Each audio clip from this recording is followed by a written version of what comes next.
Today we want to diversify our content by adding some interesting stories. Welcome to our podcast, where we don't just share stories, we immerse you in them, making your heart beat faster and your soul tremble with every twist of fate. Today, I will tell you one of those stories that are born on the border between reality and miracle, about a woman named Olivia, whose life was shattered like a fragile glass struck by lightning. This is not fiction. This is what she herself experienced. And believe me, when you hear the end, you will look at the world in a new way. Sit back, turn off the lights, and let's dive into this darkness where light lurks. Imagine a quiet American town where the streets whisper secrets under the crowns of old oak trees, and the nights are so thick you can hear the heartbeat of the earth. Olivia was one of those women whom everyone loved for her laughter, as clear as a summer stream, and for her eyes, which always sparkled with dreams. She and her husband Ethan were a couple straight out of a romantic movie. He was strong, with hands that could lift the whole world. She was gentle, with a soul full of unspent love. They built a house on the outskirts, planted apple trees in the garden, and whispered about the future. "Our child," Olivia would say, leaning against his shoulder, "will run here, under these trees, and call us Mom and Dad." Ethan nodded, his eyes shining like stars above their roof. But fate, that treacherous weaver, wove a thread of pure ice for them. It happened on one of those rainy evenings when the sky cries without stopping.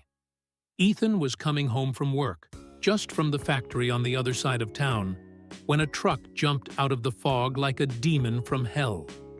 The impact was so violent that the metal screeched like a cry of agony. And then there was silence. Absolute, deafening silence. Olivia was awakened by a phone call at 3 in the morning. The voice of a police officer, dry and indifferent as an autumn leaf. "Your husband. An accident. There was nothing we could do." Olivia's world collapsed in that moment. She didn't cry right away. She just sat on the edge of the bed, staring at the wall where their wedding photo had hung just yesterday. Children? Their dream of having a child? It seemed like a mockery now, an empty house, echoing with the footsteps of a single person. Friends came with pies and words of comfort, but those words slid past her like rain on glass. Olivia wandered through the rooms, touching Ethan's things, his old jacket, smelling of the forest and cigarettes, his watch, which had stopped at that very hour. Grief washed over her in waves, sometimes suffocating, sometimes icy, and it seemed that there was no bottom to this abyss. But the nights? Oh, the nights became her personal hell and paradise at the same time. The first week after the funeral passed in a fog, and then the dreams came. Not ordinary, blurred memories, but vivid, like flashes of lightning. In them appeared a child, a little boy, about 3 years old, with a shock of blonde hair and eyes so full of longing that Olivia's heart clenched in her fist. He stood in the dim light, reaching out his hands. "Mommy, Mommy, help me." His voice was thin and trembling, but it had a familiar ring to it, like the echo of Ethan's laughter. In her dream, Olivia ran to him, hugged him, and in those moments felt warmth, real, living warmth, as if the soul of their unborn son had finally found her. But she woke up in a cold bed, her cheeks wet with tears, and the room seemed even emptier. "It's grief," her friends said, hugging her shoulders. "Go see a doctor, Olivia, and get some pills." But she knew. No, it wasn't just pain. It was a call, deep, insistent, like a heartbeat beneath a layer of earth. Why now? Why this child she had never seen? The questions burned inside her, keeping her awake, and Olivia began to rummage through old books, the internet, and the whispers of her neighbors. And then she remembered Sophia, Sophia lived on the very edge of town, in a house that seemed to have been torn from an old fairy tale, crooked, with moss-covered tiles, and a garden where, instead of flowers, grew herbs with names forgotten by time: wormwood, St. John's wort, sage. People whispered about her. She's blind, but she sees more than any of us.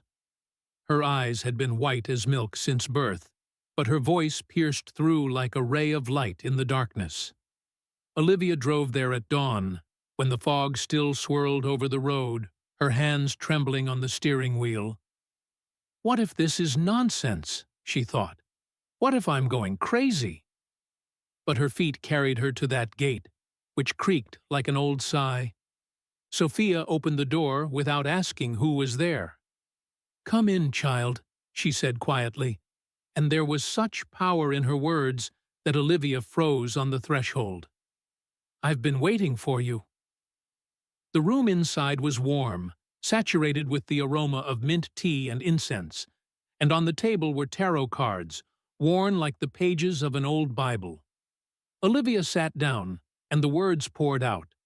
About Ethan, about that night, about the emptiness in her stomach where their son should have been growing, about the dreams that tormented her like hunger.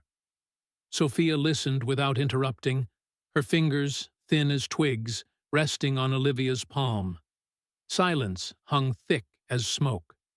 Then Sophia opened her eyes, those white lakes, and spoke.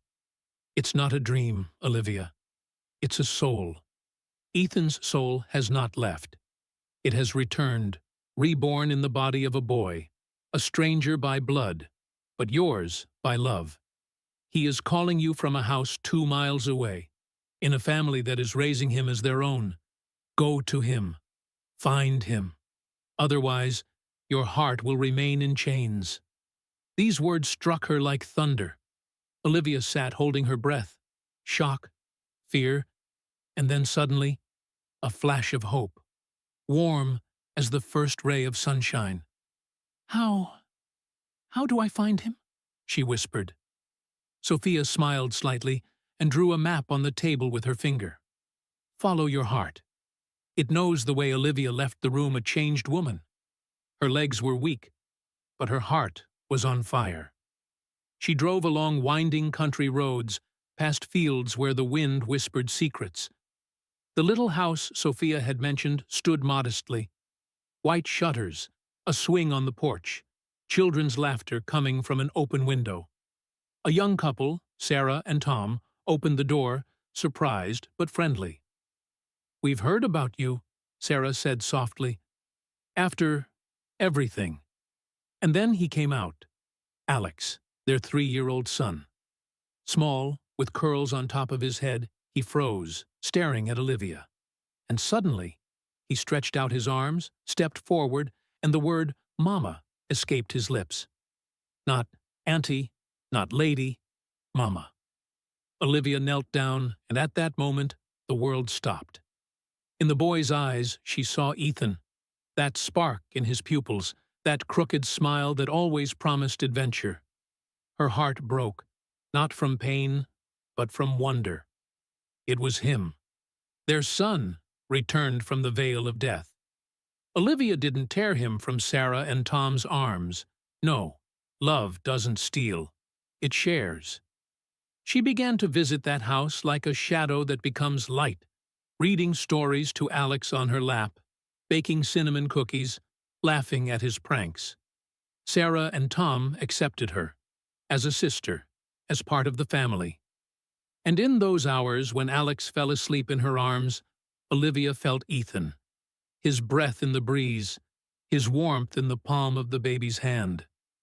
This connection was thinner than a spider's web, but stronger than steel.